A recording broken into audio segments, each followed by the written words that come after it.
Hi everyone, this is Mary Mapini. Hey, first of all, I just want to tell you that thank you for watching this video. Now, the next thing you should do next is either subscribe it, leave your comment, and what I want out of this video is a public support in prayers, in finances, and in words. Why? Because I went through something recently whereby the police couldn't provide equal justice. They fail to provide justice. Let me tell you the background of the story. I have a 10-year-old son. My 10-year-old son, we have been going through a rough week, and I think he has a rough time at school. And for some reason, while I was getting them ready to go to school, he went to the neighbor's house. He didn't want to go to school. And tell the neighbor that he's scared that I will hurt him. That's what the neighbor said, which I doubt. The neighbors and I, we have been having a history whereby I hired the neighbor in the past to babysit my kids. But I had to let her go because she was turning my kids against each other to fight. She was harassing them. She was harassing my son to the point by I was at work, my son lost control and want to fight with her. So my older daughter held him down and asked the neighbor to leave. The neighbor went and called me, but she lied about the story. But I have a home camera. She said that my son was so rude. Your son has some mental issues. You should get him a mental health psychiatric. So I said, you know what, just don't worry about it. I'm going to come in the morning. I will handle this. I work 12 hours. I'm a nurse. So when I came in the morning, I checked out the camera, and what I saw was so unbelievable. I'm trying to find that video so y'all can see it. I was heartbroken that I went to the neighbor's house and I said, you lied to me in the voicemail. I just want you to see. Look at this. You assaulted my child to the point you are calling him names, and he told you that, please just stop calling me names, little brat, this one. And still, you are still calling him names. If my daughter didn't hold him down because he lost control, he could have hurt you, and my child could have gone to jail in juvenile. What I meant was safety for my kid to have a babysitter at home, but then I came to find that having her there was a liability. And, something went in my, and that I was worried about my children. So I let her go. I just give her money when she's complaining about here and there. So the neighbors, they started doing something. When they see me going to the store, they will come in the house, they will comment my son, give her that, give her this. They will take the food, they will eat the food and take the little leftover to their house. They use everything. They come home, they want to vacuum. This happened when I'm step out of my house. They will ask my son to bring the vacuum. That is my vacuum, my son, my child, and they want my son to go vacuum their house. And this happened many times. And I say, oh, you know what, the kids, I don't mind. At least it's teaching him some responsibility. It's okay for my son to help. He said, I train my kids good manners. But for some reason, they keep on coming to my house. I think jealousy started there. I bought my kid gifts, and one of the lady, they are twin sisters. My daughter came running, oh my goodness, look at the bag my mom bought me, it was $84. And she was like, that cannot be true. That is so expensive for a child like you. So you have to understand they don't work, they stay at home. They're 62 years old female. One of the twin had a kid that don't see her. The son doesn't like her. The other twin never had children. Somehow she says she keep losing children when she was trying, any child that she ever conceived ended up in a miscarriage. So I don't know whether she's telling the truth or not. But They start, they started calling my house, and anytime they call, they would want to talk to my kid. Hey, how was your day at school? My son will start talking. Oh, my teacher is giving me a hard time. He keep on texting my mom of whatever I did wrong at school. The neighbors say, oh, your teacher is a crackhead. I hate teachers like that. You don't need education. That I never get educated, but we make it. Next time the teacher tell you that or text your mom, just call them a crackhead. And exactly that's what my son did.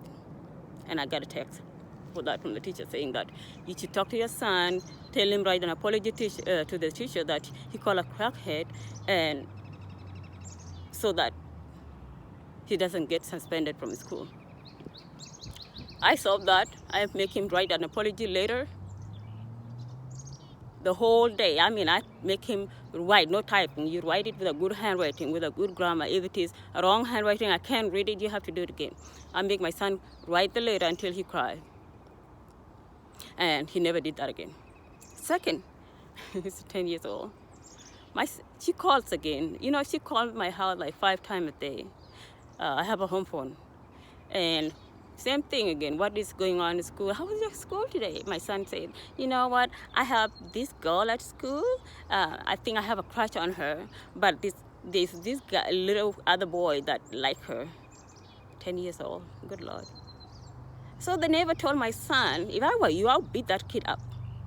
I'll beat them up and then follow them to their house and beat them again. Oh my God. My son went to school. Yeah.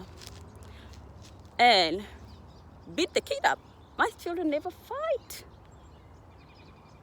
And I got a call from the teacher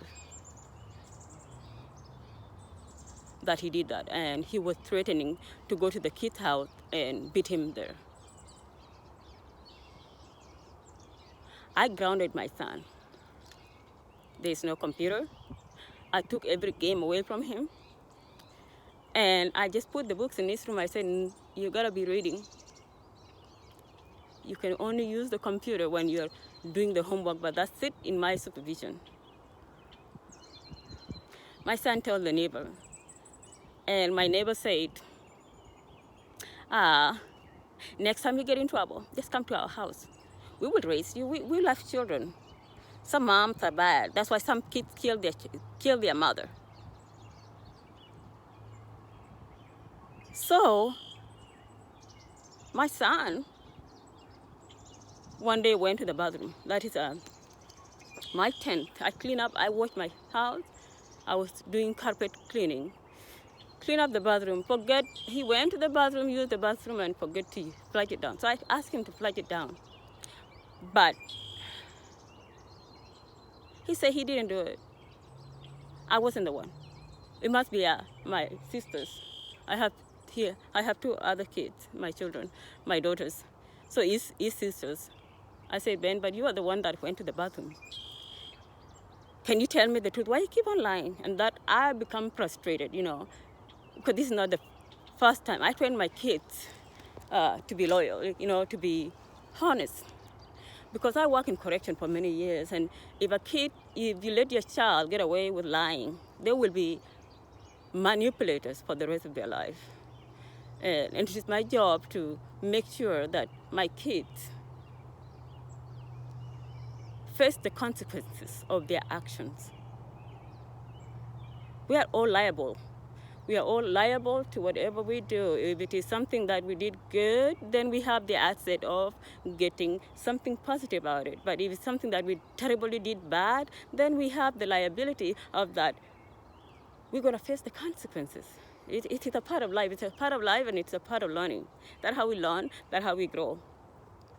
And so I was mad with him, and I took a hanger, and I hit him.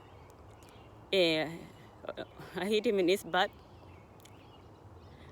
And so he was crying like, oh, no wonder why my Carol and Sis Mary said some kids kill their kids.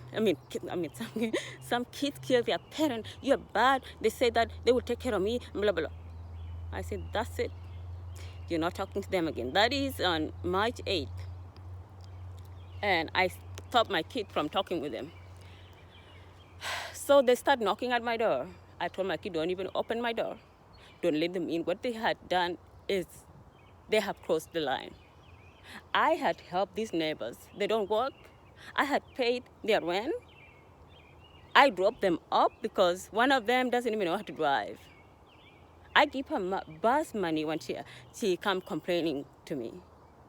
I was helping them all out, but I didn't know that they were developing their animosity and jealousy for somehow. So what happened when I refused to open the door to come so they can come in? They start knocking on my window. They start knocking on my window, and I closed the blind. So they come to the other side, to where the dining room sliding window, and they start throwing rocks. So I closed the blind of the sliding window in the dining room too. And then they keep on calling and calling, so I blocked their calls. So in the midnight of that day, on March 8th, something else, I went to the store. As soon as they see me going to the store, they came to my house and start telling my son and my daughters, go ahead, pack your thing. We need to go. You need to leave this house. You need to come over here, pack your thing up. You guys need to find your daddy phone. They come and commanding my kid to pack their stuff. I came home, I said, what are you guys doing?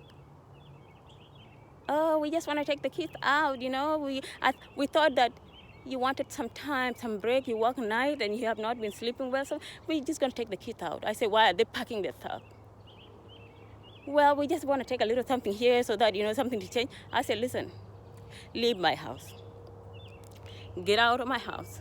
They refused to leave, y'all. They refused to leave my house and demanded to go with my kids. So I didn't want the problem to escalate. So I just let them go. They took my kid and keep them in their house until 8:27. I knock at the door. I say, if you don't let my kid come back home, I'm going to call 911. Finally, they let them come back home. I said, my kid, do not ever set your foot into their house. I mean, they are our neighbors, but they don't have the legal right to come to my house and lead my house. If you want to take over my house, please pay rent. Take over everything. You need to pay rent. Then I can give you the responsibility of taking care of me and my kids. Why should I be going to work? But no, you want to come to my house, you steal my stuff. They took so many things from me. I just keep on letting it go because, you know, they're neighbors. I didn't want any animosity. I didn't want to. They're 2 years old. I don't want them to go to jail. How far can they go in jail? But I was so stupid for doing that. At the same time, I was wise to let them do that so that they don't blame me in the future. Okay, because of you, we went to jail. I want them to be able to say, oh, we messed it up. Mary, when we arrested her kids, she didn't call 911. But she let it go. We steal from her. She never persecuted us. And if they were wise enough, they could have stopped from there. But no. March 10th, my son didn't want to go to school because that day the teacher, he did something else. What did he do again? And the teacher called me and I said, you know what? What I want you to do is you're going to apologize in front of the people. Yeah. He talked about the music teacher being so mean. She's rude. The teacher said that. He was saying that in the cafeteria. And so I was mad with my son. I said, I will tell Mr. Walters that to let you stand in front of the people so that you can tell everybody how rude the teacher is. Because this is your teacher. She had already finished her education. She want to get you ready for the future. And I told my son, we all had mean teachers. It's not your job to go around telling every other student that the teacher was mean. Yeah, what I did was that I want to teach my son to be respectful, with good manners, because, if you don't train your kids well, you are responsible for the blame for the rest of their life that they mess up. Their wife will blame you. You're a mama boy. Your mom should have done this. If they go to jail, the society will blame me. I didn't train them right. And so, with my background of working in corrections, I had learned so much. And I don't want my kids to ever set a foot in jail and bring such a humiliation, like to humiliate me or bring shame to my name because I work hard. I'm a very respected nurse at the corrections. And that's why I work hard. I'm so dedicated in taking care of my children. I went to school with them. I was a single mom for a while. And so everything that I did was for them.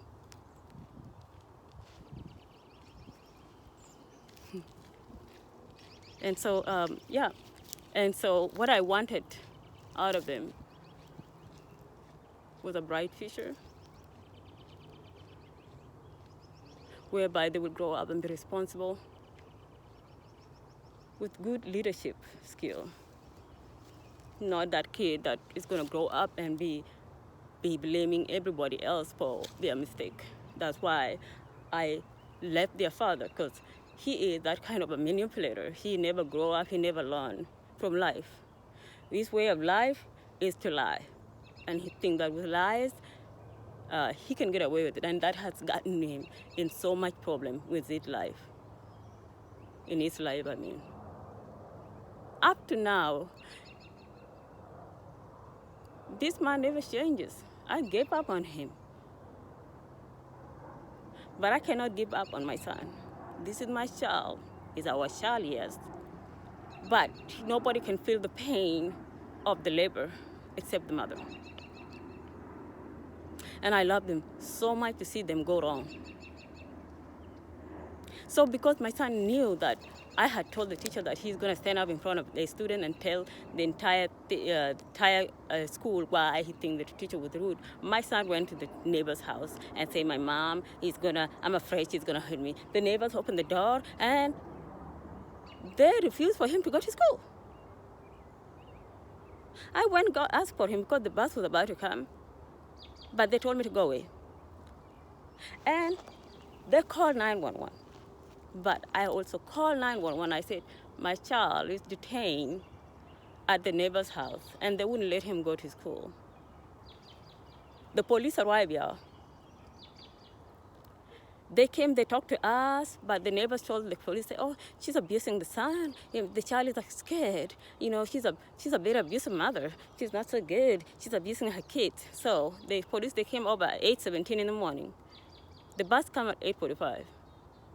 They came in the house and they investigated. There's no evidence of any kind of child abuse.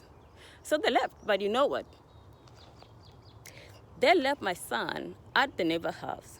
They didn't tell the neighbor, hey, let the boy go home so he can get ready for school. No, they just went. These are white police officers. All of them. I love it. This thing is so good. So they left. 8:30 come. I went back and I knocked at the door. I thought the police could have told them, hey, you know what, let the kid go back home. But the neighbors, they refused to open the door and they say that he's not coming. Back up. I went back and take a break. I was so stressed out that I had a beer. You know what? They say that adversities love company. Adversities love company. And when the devil is ready to destroy your life, he doesn't just bring one thing at a time. He throw all 10 issues on you at the same time. I went back and knocked the door. They refused my kid. I came back, wait for 10 minutes, went back. When I went back to the house, they had called a landlord to come to their house. Her name is Gwen. She's such a tall, white lady, fat, heavy weight. She's so obese. And so they called her to their home saying that my son is here and he's afraid of me, and that they're afraid of me because they think that I'm going to hurt them. So because they know Gwen is tall and stronger than they are, they ask for her to come over so she can stand up for them. And if I say something, she should beat me up. So when I went back at 9:05 to knock at their door, Gwen opened the door and said, like, back up. I said, Gwen, all I need is my kid to go to school. He's late. The bus had already left, but I had called a friend of mine. She's in the parking lot, who's going to drop them up because, first of all, I'm tired and I just had a beer. I cannot drive. She told me to back up. So I went back. 9:11, I came back. Same Gwen. So this time I am frustrated. I said, Gwen, you got to let my kid go to school. Gwen had dropped off her kid at school, but came over to stop me from getting ready my son, get my son ready for school. You see, yeah, what a setup. And it's a beautiful setup. I love the way it went. I'm so thankful that God chose me for this. So I said, Gwen, you know what? I given you a chance. I went back and I came back, but you're still refusing. I said, get the fuck out of my door. Let me get my kid. The lady, she slapped me. She pushed me. She said that you have some mental issues. You're mentally unstable. These women calling me mentally unstable, first of all, they have no medical background, even a CNA, they don't have it. And they're diagnosing me without a license, knowing that I am professionally qualified to diagnose somebody. I went to school for it. And I don't have a history of mental issues. I know when I was going to nursing school, it was so stressful because I was working full-time, taking care of the kids, and going to school full-time. I had only 1 hour sleep each day because I'm a single mother. I don't have family here. I got to do everything I got to do. But I didn't want that to be the reason why I couldn't pursue my education. I said that I need to pursue right now while the kids are young so that I would be in a position whereby I could support them when they grow up. So I used to go to the doctor. I'm like, I cannot sleep well because in that 1 hour, I sleep during the day. They're cleaning, they're blowing the grass. I just say, I cannot sleep. So I was diagnosed with insomnia, giving Trazodone to take to sleep. And then the doctor misdiagnosed me because I told him the history. He said, you work in correction, you have 3 kids, you're a single mother, you're going to school, you must be depressed. You take this for depression. No, they give me the medication. I brought it home, and I didn't take it. Went to another, he referred me to another one. I said my only issues. I don't have any issues with depression. Yes, there are days that I feel bad, and every human being feels bad sometimes. But I don't think that is depression at all. I just want something to sleep. And so I used to take a night pill, even though I'm not sick. I'm a nurse and I'm doing all these things. I need to sleep. And it didn't work. So I went to another doctor and they prescribed me another sleeping medication and amphetamine because I was having issues staying up at night. As a nurse, it's stressful. There are days that you want to drink, okay? There are days you want to have a beer, a wine, just to detox yourself of all people's problems. But you know what? In your house, at the comfort of your own home, you can do anything. This is not the first time I had beer. So let's get back. When I asked Gwen to let my son go, it's 9/11, she pushed me. So I took my phone and I started recording. I said, you know what? I'm going to record this. because I want to show the world that you have physically assaulted me. So she pushes me and she slapped me. But you see, the reason why I didn't hit back is because I had worked in correction and I know how it's worked, you know. Yeah, I know exactly. I didn't want to do anything to her. I just wanted her to be the one causing the scene. I stood up, I said, Gwen, get out of the way. And Gwen hit me a second time and kicked me in my stomach. I fall on the floor. She went on top of me and started choking me. My phone, I told my daughter to call 911. My daughter tried to call, but Gwen slapped the phone out of my baby hand. She was scared. She was crying. And so the neighbors, they opened the door really quickly, and they told my daughter, you run over here, and they shut the door. And Gwen was choking me until I was unconscious, yeah. I was unconscious. I tried to grab her by the hair, but this heavy lady, you know what, this very obese person is sitting on you. It's like an elephant on top of you. And I wasn't in a position whereby I want a fight. Because fighting, physical altercation is not beneficial. It's something that I learned in correction. It's not beneficial to even be involved in a physical assault. Finally, when I almost passed out, she took the phone and called 911. And the neighbors behind her are calling 911 saying, oh my God, she just attacked Gwen. She's mentally unstable. Even though she's crazy. You guys need to come. She's crazy. She needs to be taken to the hospital. She's crazy. She's hurting Gwen. Gwen is calling. She's saying, oh, I have been assaulted by the neighbor, blah, blah, blah. Anyway, the 911 responded. Same police officer that I called the first time came back. But this time, they came back and somebody has been choking you from 9/11. The time they came was at 9:25 in the morning. They found Gwen on top of me, but decided not to do anything. Actually, they asked Gwen if she would love to press charges on me. And she's like, no, I don't want to press anything. I was bleeding. She ripped off my nose. I was disoriented, because if somebody choke you for quite a while, your brain kind of react differently. She said no, she doesn't want to press the charges, but she would like me to go to the hospital to be mentally evaluated because I'm mentally unstable. I tried to tell my story, but the officer was not listening to me.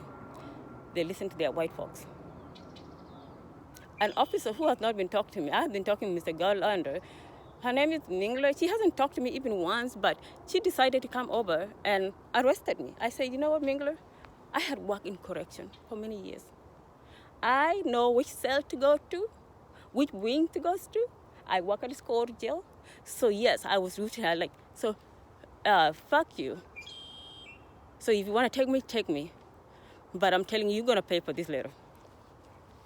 So she put the handcuff. He told Mr. Galanda, put the handcuff. She needs to go to jail. You know, she has assaulted a pig. But I was bleeding. They took the pictures.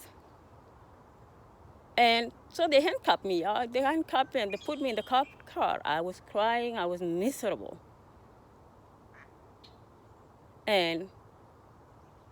But they decided along the way, you know what?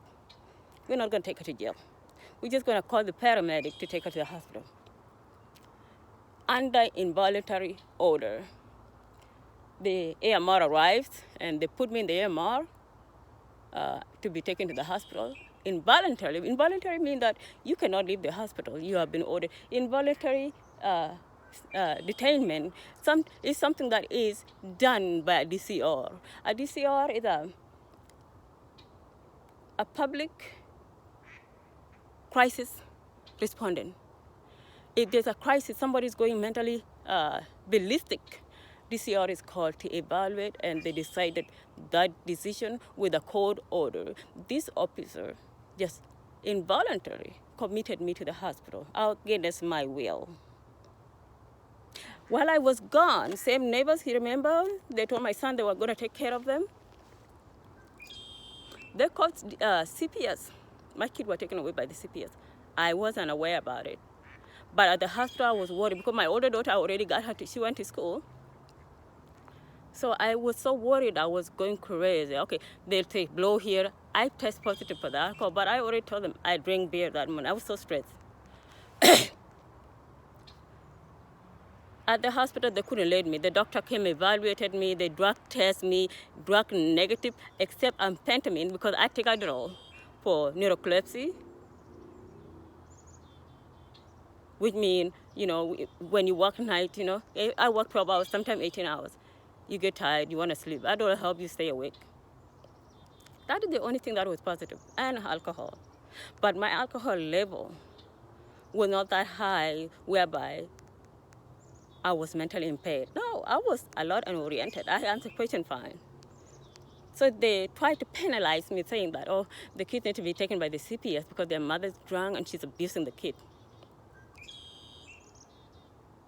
Haven't told me that my kid were taken away.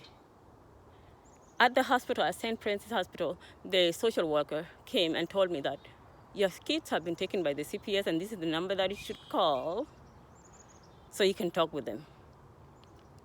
And they give me a number. I said, I wasn't informed about this. And she said, yeah, the officer told me that they already told you that your kids are going to be taken by the CPS. I said, okay.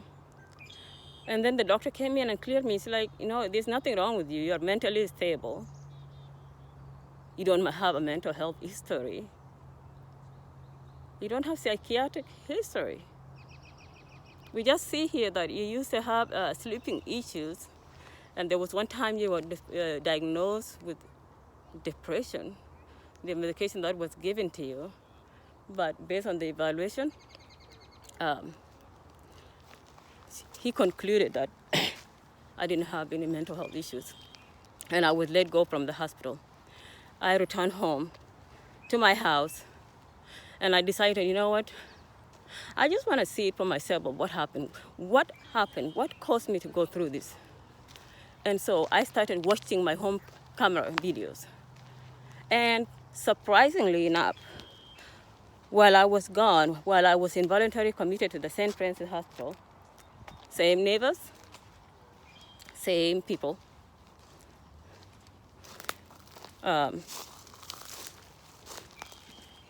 They returned home to my house.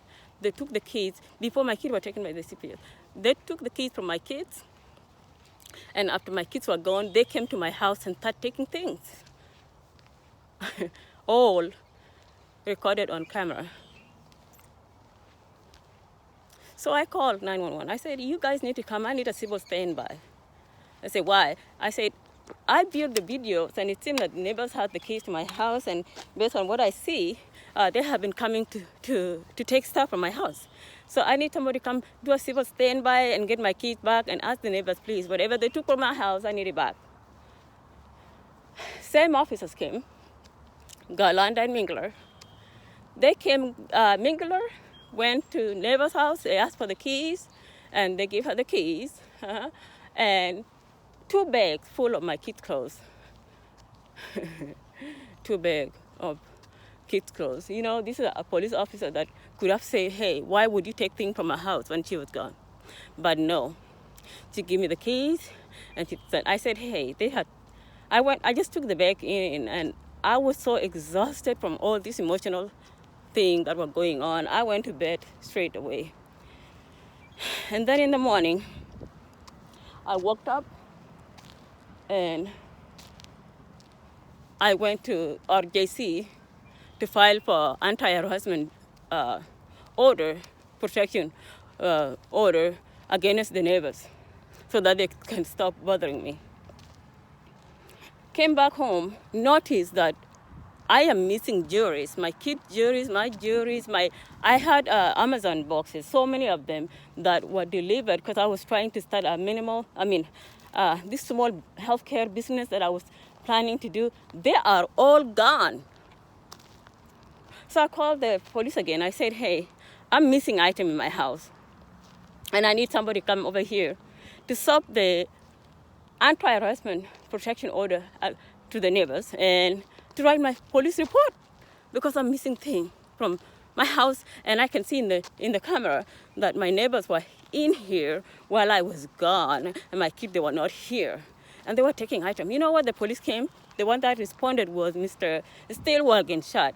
He said that we can stop the anti-harassment order, but there's nothing we can do about that. I said, why not? They stole my stuff. It's like, well, first of all, they're your neighbors. And so I say, because they are my neighbors, do you think they have the legal right to come to my house and take my stuff? He's like, well, I don't know. Well, you have anti-harassment, you guys can handle it from there. I said, okay. And then he said, plus, I did not handle the case, therefore I cannot write a new police report. Those people that were here this morning can be the one that can write the police report for you, Mingler and Galanda. So okay, say okay. I said, then I need to get a hold of Mingler. He said, she come in the morning at 6. That when her shift started. I will inform Mingler, and she will come and write the police report. I said, okay. Give them phone number. Morning comes, Mingler never called. Finally, I have an appointment with the CPS at 2:30. So I called 911 and I went to the police department. I said, hey, I need to talk to Mingler. I need her to write my police report, missing items, and also I need them to write my police report of the physical assault because I was accused, I was the one that attacked, but I have it on camera. Mingler came to the parking lot at Des Moines PD, and Mingler declined to take my police report. He's like, listen, there's nothing we can do. First of all, we didn't charge you with any crime. Second, we cannot press charges on your neighbors. I say, why? She said, that's it. You can handle it through the anti-harassment. I said, Mingler, I am missing items. She said, listen to me. There's no way, there's nothing we can do. We cannot arrest them. We cannot prosecute them. We cannot press charges on them. I said, Mingler, you lied to the CPS, to the St. Francis social worker that you talked to me prior to making the decision of my kid being taken by the CPS. And she said, yeah. She said, well, I tried to talk to you, but you were too drunk to even listen. I said, you didn't talk to me, Mingler. First of all, Galanda has been the one that had been talking to me, but you have been talking to the neighbors and you make this decision. She's like, listen, I don't have time for this shit. So just fucking handle it through the anti-harassment. And this bitch walked away. She walked away. I was mad that I went to my car and I started crying because it's painful.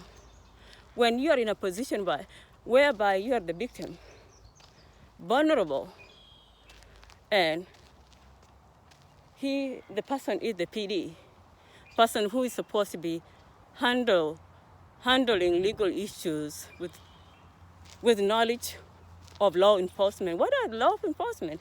These are people that enforce law that have already been set in place, and nobody is immune to law. We can all face the same consequences. At jail, I have booking captains that have been arrested in the same jail they work in for years, but they fuck up one mistake and they got arrested. So we are not immune to anything. We are liable to whatever happened. But Mingler talk like she's the goddess of all. Correct. I said, Mingler, I work in corrections, so fuck what? You cannot do anything. I said, okay. I went to CPS to go try to tell my story. The CPS, I found they had called my kid's dad, which I hated. I haven't talked to him in years. I have painful memories of him. They are there with his friend. And I told the CPS people that, hey, I don't want to talk in the same room with him. I can't stand seeing him. Father who disappeared for 5 years, never seen the kid, never done what. I don't want to see him. I said, you need to listen to my story. The CPS, they were so rude to me. First of all, you abused your kid, and you are drunk, and blah, blah, blah, you have a psychiatric issues. I said, where did you get that? Well, you need to sign over here so you can get your hospital report. Ooh. I have a snake down here. There's a snake. So I want you to see the snake. Never seen a snake in America. Oh my God. Look at that. There's a snake. I never knew that Washington had snakes. Thank goodness it's daytime. You see the snake? Oh my God, that's scary. I never knew Washington had snake. That is my worst nightmare, oh Lord. Okay, anyway, apologize for that noise. So the CPS, they declined to even listen to me. I mean, I was just a crazy person. They refused to give my kid back. I said, I know my legal right. Take 24 hours for the CPS to release your kid out. But they were talking like they owned the wall. So I left the CPS office, and then I contacted my attorney. Paid the attorney $3,500 to just listen to my case. And finally, the attorney told me, legally, CPS have no power to keep your kids. So I'm going to send a letter to them. See if they are ready to file a dependency case at court so we can handle it through court. I said, that's what I need. But he said, it's going to cost you $40,000. I said, whatever it takes. I'm a workaholic. I'll work hard. I don't know how I'm going to get money, but I will go through it. But trust me, when I'm done with it, somebody will be crying. So the attorney wrote the letter to the CPS.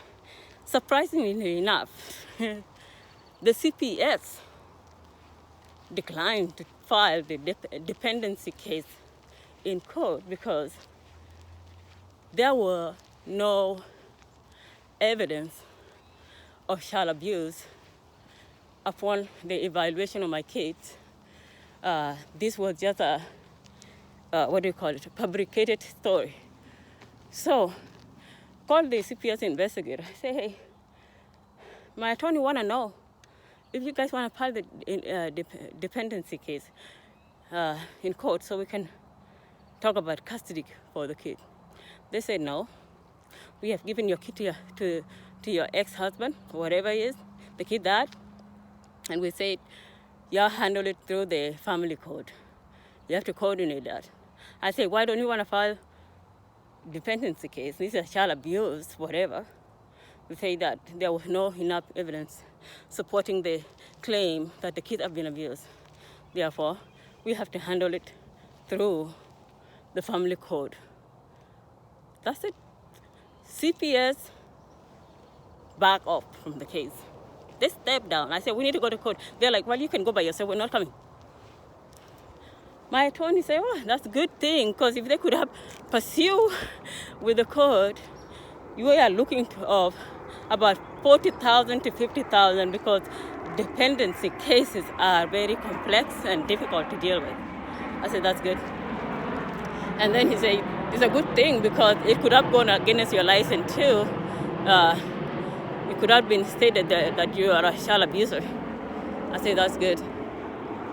So I told the attorney, see, I've been dealing with this thing. This guy here, my kid dad, I've been looking for him for years for the divorcing thing so he can sign the divorcing paper, but he has been hiding. So go ahead and start the paperwork. This is the time so that when I see him next in the family court, he will be served with the papers of divorce. He said, okay, but that is going to cost you another $5,000. That is $7,500. I said, whatever, go ahead, do it. My attorney called him, my kid's dad. He attempted to call him and say, hey, you need to take the kids back home because legally he cannot have them because there is no evidence supporting the case.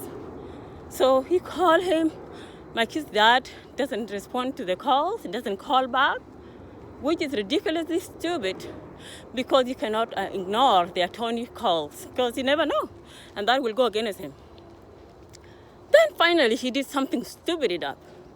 He went and filed a protection order against my kids and him, and then fabricated a story of I am abusing the kid. You remember, my son said that I hit him with a hanger. But his dad went to the maximum extent that I beat my kid up with a hanger and a phone code. This man is making this thing up that the CPS has no evidence of. And this man is making this thing up, but he has not been in his kid's life for the last 5 years, never seen them. Except he sneaked one time to his school and started telling his son that the reason he's not home is because your mom doesn't want me there. He started telling him this negative stuff. Well, you have to remember, we have been separated for 5 years, and I had never said anything negative to my kids about him. Because why? I don't want my kid to go through mental heartbreak, and it's not necessary. I said, you know what, I'll show them when they grow up the evidence. The evidence that their father refused to be in their life during the court, when we went to the court for separation, for our legal separation. He was given even 5 hours. The judge said, have 5 hours every Sunday so you can spend time with your kid, so that your kid can be acquainted with you, comfortable, so they can have their father-child relationship. My kid's dad said no, saying that he's not in a position to. The judge told him, 5 hours a week, you can get your kid and take them to McDonald's somewhere. That means the judge was backing him. This is the father that went and petitioned for protection order and make this thing up. And I love it. I like it. Well, I am not done with the PD, right? I went back to the attorney and said, what should I do? These people are not taking my police report. Say, call them. Keep on calling. Talk with the sergeant, talk with the captain, talk with this. I keep on calling like 3 times a day for the last 3 days, and they had refused to do my police report. So I went to the prosecuting attorney. Say, hey, they have refused. They have declined to write my police report. I cannot get my items that are missing. They have refused to do my police report. The attorney said, okay, no worries. The attorney sent a public request of the police report that they wrote that morning on March 10th. And it was so good because they sent the police report of that incident, and the attorneys decided to press lawsuit against them. And that when people now are stroking out, everybody's heart is palpitating. Everybody's heart rate right now is so high. Yeah, the neighbors, they are scared to even come out. I don't have time. I'm not hurting nobody. I'm going to use the little money I have to bring justice for me and to bring justice for my kid. I was publicly humiliated. I mean, every neighbor was seeing me. The fire department coming getting me. Everybody said that I'm mentally unstable. I was crying, I was miserable. And they were laughing right there. And for now, they have had their laugh, but I'm working on my laughter. And my laughter, I'm pressing the lawsuit. And what I want out of this, I wanted money, first of all. And I wanted these officers that had responded to the call and responded to this incident, I want them fired from the police department.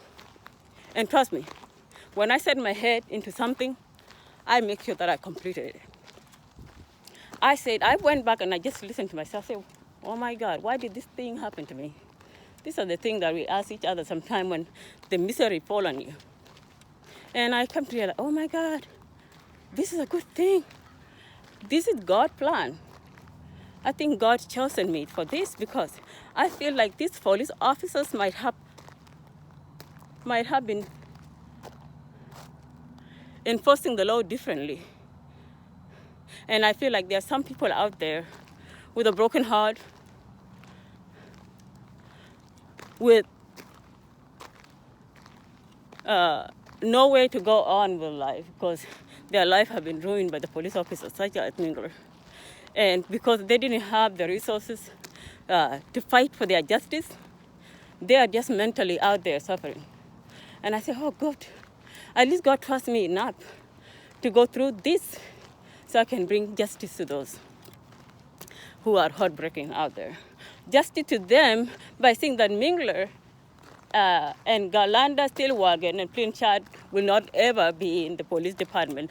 Justice saying that all we want is law enforcement that enforce the law equally. Doesn't fucking matter whether you're a white person, you're a law enforcer. The law have been set. It's your job to enforce. And I had worked in correction, and the one thing that trained the officers so much is physical and law enforcement. They had to do classes every week through this. And these people have failed. I asked Mingla, how long you been working in correction? You mean, as a PD? She said 17 years. 17 fucking years, and you still fail to bring justice, equal justice to anybody. 17 years is enough to know, to ask a simple question to the neighborhood, like, who are you? Why are you holding her kid, by the way? If she's abusive, why are you keeping the kid in your house? Well, let's say the mother's abuser, but the kids need to go to school. Is the teacher abused at school too? A good question a police officer could have asked. A good question she could have asked and say, Gwen, who are you? And why are you here? We left with 2 people detaining the child, and we come back on 3, and one of them is on top of the mom or the mother. Could have asked Gwen that. But they failed. And the documentation of the police report is so shitty that it makes me happy because, first of all, they failed to write anything the first time. Second, they lie too much in the documentation that they forget I have a camera at home. I mean, I don't need witnesses. I don't need somebody to testify. My home Xfinity camera is there for me to use as a person to testify. Just showing pictures and hearing voices of people, what they're saying, what they're doing. Enough to go ahead with the lawsuit. And I am not backing up. I'm not settling for anything until Des Moines Police Department get their shit together and bring equal justice to everybody, regardless of your race, your skin color, your language. I mean, bring justice to all, even though to animals. You shouldn't be treating me differently. If I slap an animal or I beat the dog needs the right too. I mean, justice is for all, not just because the person look like you, talk like you, came from the same place you came from. Doesn't mean that a police officer should fail to execute, to prosecute, or to bring justice to everybody. Because it's 17 years you've been working in correction. You have to know, since they changed the law, police officers now retired after 25 years with a very big fat check. Fat check. Galanda has been working there for 7 years in PD. Mingler has been working for 17 years. And knowing the training in the academy for the PD is painful.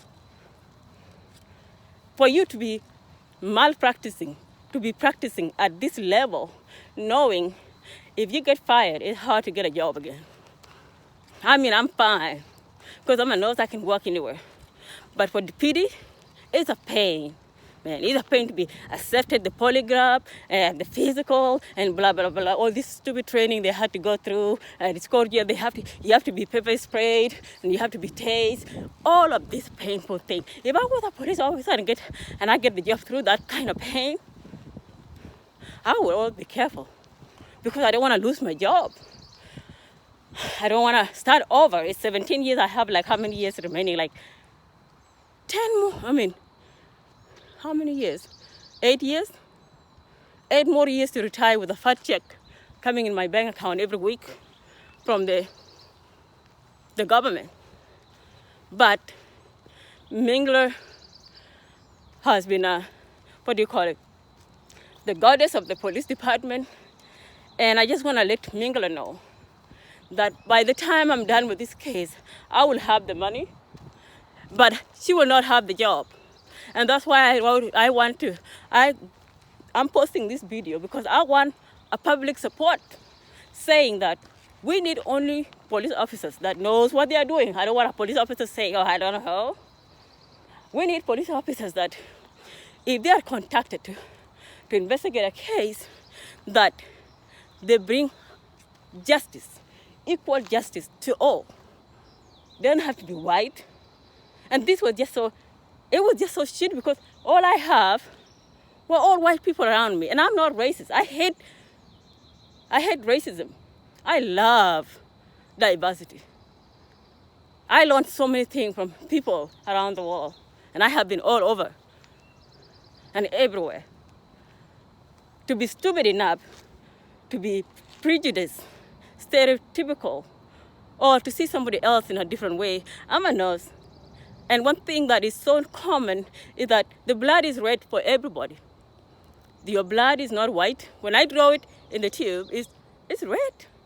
You have the same heart, I have the same heart. Sometimes a white person get a black person heart, transplantation-wise. And a white person can, a black person can do it the same way, can get a